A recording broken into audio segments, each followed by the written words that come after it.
హన్మకొండ జిల్లా కేంద్రంగా నిర్వహించినటువంటి భారత వికలాంగుల కుల పరిరక్షణ సమితి తెలంగాణ రాష్ట్ర సదస్సుకు విచ్చేసినటువంటి మరి వివిధ జిల్లాలకు సంబంధించినటువంటి రాష్ట్ర నాయకులకు, అదేవిధంగా జిల్లాల అధ్యక్షులకు, అదేవిధంగా ఈ హన్మకొండ జిల్లా ప్రాంతానికి సంబంధించినటువంటి జిల్లా నాయకత్వానికి భారత వికలాంగుల కుల పరిరక్షణ సమితి తెలంగాణ రాష్ట్ర కమిటీ పక్షాన ధన్యవాదాలు తెలియజేస్తూ, ఏదైతే కాంగ్రెస్ పార్టీ అసెంబ్లీ ఎన్నికల ముందు ఇచ్చినటువంటి హామీలను అమలు చేసేంత వరకు కూడా ఈ హన్మకొండ జిల్లా కేంద్రంగానే అస్సాం పార్టీని అమలు చేయకుంటే, కాంగ్రెస్ పార్టీ అసెంబ్లీ ఎన్నికల ముందు వికలాంగుల సమాజానికి ఇచ్చినటువంటి హామీలను అమలు చేయకుంటే హన్మకొండ జిల్లా నుంచే కాంగ్రెస్ పార్టీని అంతం చేసే విధంగా పెద్ద ఎత్తున ఉద్యమ కార్యాచరణను తీసుకోవడమే ఈ రాష్ట్ర సదస్సులో మరి ముఖ్య ఉద్దేశం.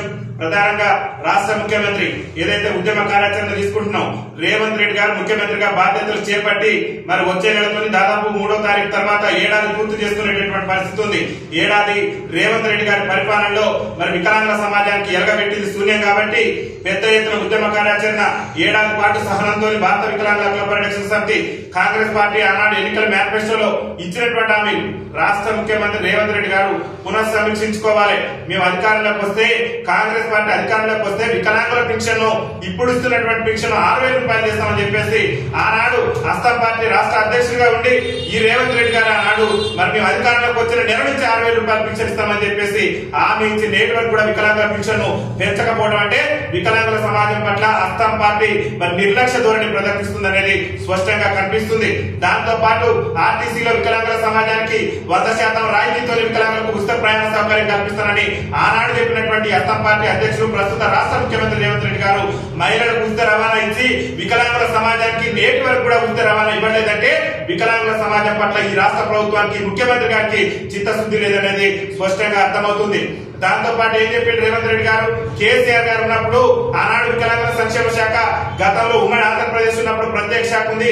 కేసీఆర్ ముఖ్యమంత్రి అయిన తర్వాత ఈ శాఖను తీసుకుపోయి మహిళా శిశు సంక్షేమ శాఖలో కలిపిండు. మా కాంగ్రెస్ పార్టీ కనుక అధికారంలోకి వస్తే మేము ఖచ్చితంగా వికలాంగుల సంక్షేమ శాఖను మహిళా శిశు సంక్షేమ శాఖ నుంచి వేరు చేసి ప్రత్యేక శాఖగా కొనసాగిస్తామని చెప్పేసి ఆనాడు అస్సాం పార్టీ రాష్ట్ర అధ్యక్షుడిగా ఉండి ఎన్నికల మేనిఫెస్టోలో చెప్పినటువంటి రేవంత్ రెడ్డి గారికి మరి ఏ ఇబ్బందులు వచ్చినా మాకు అర్థం కావట్లేదు. వికలాంగుల సంక్షేమ శాఖను మహిళా శిశు సంక్షేమ శాఖ నుంచి వేరు చేయడానికి 10 నిమిషాలు కూడా సమయం పట్టదు ఈ రాష్ట్ర ముఖ్యమంత్రికి.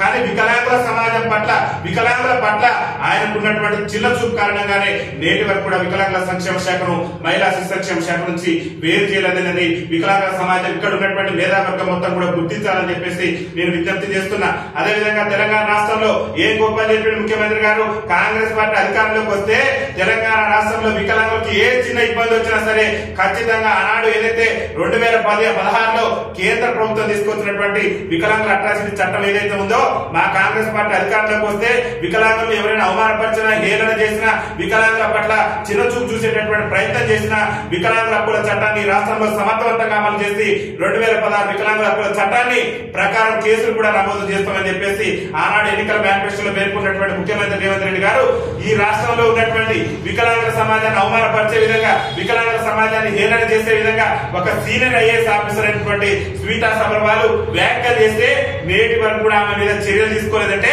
రేవంత్ రెడ్డి ప్రభుత్వానికి వికలాంగుల సమాజం పట్ల చిత్తశుద్ధి లేదు అనేది స్పష్టంగా అర్థమవుతుంది.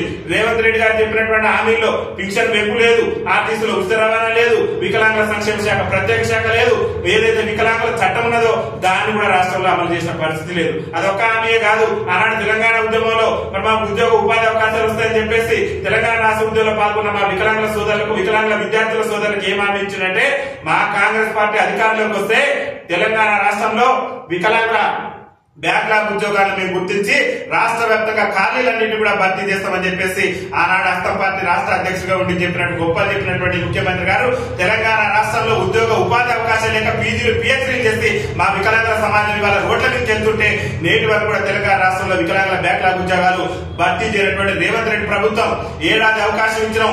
శాంతియుతంగా ప్రజాస్వామ్య పద్ధతిలో హక్కుల సాధన కోసం మేము పోరాటం చేస్తుంటే అక్రమ అరెస్టులు, అక్రమ నిర్బంధాలు చేసి ఈ రాష్ట్ర ముఖ్యమంత్రి వికలాంగుల ఉద్యమ ఉద్యమాలను అణచివేసేటటువంటి ప్రయత్నం చేస్తున్నారు. కాబట్టి రేవంత్ రెడ్డి గారు ఈ హన్మకొండ ఏదికగా జరిగే మా రాష్ట్ర సదస్సు నుంచే మీకు ఒకటే హెచ్చరిక జారీ చేస్తున్నాం. కాబట్టి రేవంత్ రెడ్డి గారు తేల్చుకునేందుకు మీతోని హక్కుల మీరు ఇచ్చినటువంటి హామీలు అమలు చేసినా నిన్ను ఇంటి బాట పట్టించడం అనేది నువ్వే తెలుసుకోవాలి. నిన్ను ఇంటి బాట పట్టించేందుకు నువ్వు ప్రాతినిధ్యం వహిస్తున్నటువంటి కొడంగల్ కేంద్రంగానే పెద్ద ఎత్తున మా యొక్క ఆందోళన కార్యక్రమాలను ఉధృతం చేసేందుకు ఈ రాష్ట్ర సదస్సులో హన్మకొండ జిల్లా కేంద్రంగా జరిగినటువంటి రాష్ట్ర సదస్సులో మేము పెద్ద ఎత్తున ఉద్యమ కార్యాచరణ రూపొందించుకున్నాం. ముఖ్యమంత్రి గారికి విజ్ఞప్తి చేస్తున్నాం, మళ్ళీ మీకు అవకాశం ఉన్నది. డిసెంబర్ 3 లోపు కాంగ్రెస్ పార్టీ అసెంబ్లీ ఎన్నికల్లో ఇచ్చినటువంటి హామీ మేరకు వికలాంగుల పెన్షన్ 6,000 పెంచాలి. లేకుంటే నీ సంగతి ఏదో కూడా కొడంగల్ కేంద్రంగానే చూసుకుంటాం. డిసెంబర్ 3 లోపు ఆర్టీసీలో వికలాంగులకు ఉచిత ప్రయాణ సౌకర్యం కల్పించాలి. లేకుంటే నీ అస్తం పార్టీ సంగతి అంతం చేసే విధంగా ఉద్యమ కార్యాచరణ తీసుకుంటాం. డిసెంబర్ 3 లోపు ఏదైతే నువ్వు చెప్పినవో వికలాంగ బ్యాక్లాగ్ ఉద్యోగాలు భర్తీ చేస్తారని చెప్పేసి ఆ ఉద్యోగాల భర్తీకి సంబంధించి వెంటనే నోటిఫికేషన్ ఇవ్వాలి. డిసెంబర్ 3 లోపు తెలంగాణ రాష్ట్రంలో వికలాంగుల అట్రాసిటీ చట్టం అమలుకు సంబంధించి ప్రతిపాదనలు తీసుకొచ్చి ఈ రాష్ట్ర డీజీపీతో చర్చలు జరిపి తెలంగాణ రాష్ట్రంలో అన్ని పోలీస్ డిపార్ట్మెంట్లకు కూడా వికలాంగుల హక్కుల చట్టం మీద అవగాహన కల్పించి వికలాంగుల మీద ఎలాంటి దాడి జరిగినా, ఎలాంటి అవమానం జరిగినా, ఎలాంటి అన్యాయం జరిగినా సరే వికలాంగ సమాజానికి అండకుండే విధంగా మీ ప్రభుత్వం పనిచేయకుంటే నీ పార్టీ నీ పత్రమే లక్ష్యంగా మా భారత వికలాంగ హక్కుల పరిరక్షణ సమితి ఉద్యమిస్తుందని చెప్పేసి ఈ హన్మకొండ కేంద్రంగా జరిగినటువంటి రాష్ట్ర సదస్సు నుంచి నేను హెచ్చరిక జారీ చేస్తున్నాం. నీకు చిత్తశుద్ధి ఉంటే తక్షణమే వికలాంగ పెన్షన్ నువ్వు ఇచ్చినటువంటి హామీ మేరకు గెలిచిన నెల నుంచి పెన్షన్ పెంచుతానని చెప్పేసి తెలంగాణ రాష్ట్రంలో దుర్బల జీవితాలు గడుపుతున్న 30 లక్షల మంది వికలాంగుల సమాజాన్ని అడ్డగోలుగా అన్యాయం చేసి మోసం చేసినటువంటి ఈ రాష్ట్ర ముఖ్యమంత్రి గారు మీరు ఆలోచన చేయాలి. నువ్వేం చెప్తావా?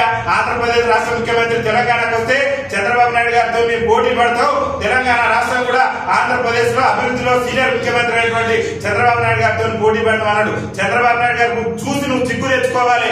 చంద్రబాబు నాయుడు గారు అధికారంలోకి వస్తే మేము 6,000 రూపాయలు పింఛన్ చేస్తామని చెప్పేసి ఆంధ్రప్రదేశ్ రాష్ట్రంలో అధికారంలోకి వచ్చిన నెల నుంచే వికలాంగుల సమాజానికి 6,000 రూపాయలు ఇచ్చి ఇలా గొప్ప ముఖ్యమంత్రిగా పేరు తెచ్చుకున్నాడు. నువ్వు మాత్రం ఇచ్చినటువంటి హామీ దొంగలో దొక్కి మేము ఆంధ్రతో పోటీ పడతాం, అభివృద్ధిలో పోటీ పడతాం అన్నావు. అభివృద్ధిలో పోటీలో పడేటటువంటి ముఖ్యమంత్రి గారు మిగులు బడ్జెట్ ఉన్నటువంటి తెలంగాణ రాష్ట్రంలో 6,000 రూపాయలు ఇయ్యలేకపోయినావు. లోటు బడ్జెట్ ఉన్నటువంటి ఆంధ్రప్రదేశ్ రాష్ట్రంలో చంద్రబాబు నాయుడు గారు 6,000 రూపాయలు ఇస్తున్నారంటే వికలాంగుల సమాజం పట్ల నీకు చిత్తశుద్ధి లేదు కాబట్టి నువ్వు మా పింఛన్ పెంచట్లేదు. కాబట్టి మళ్ళొకసారి ముఖ్యమంత్రి గారిని హెచ్చరిక జారీ చేస్తున్నావు. వికలాంగుల సమాజం రోడ్ల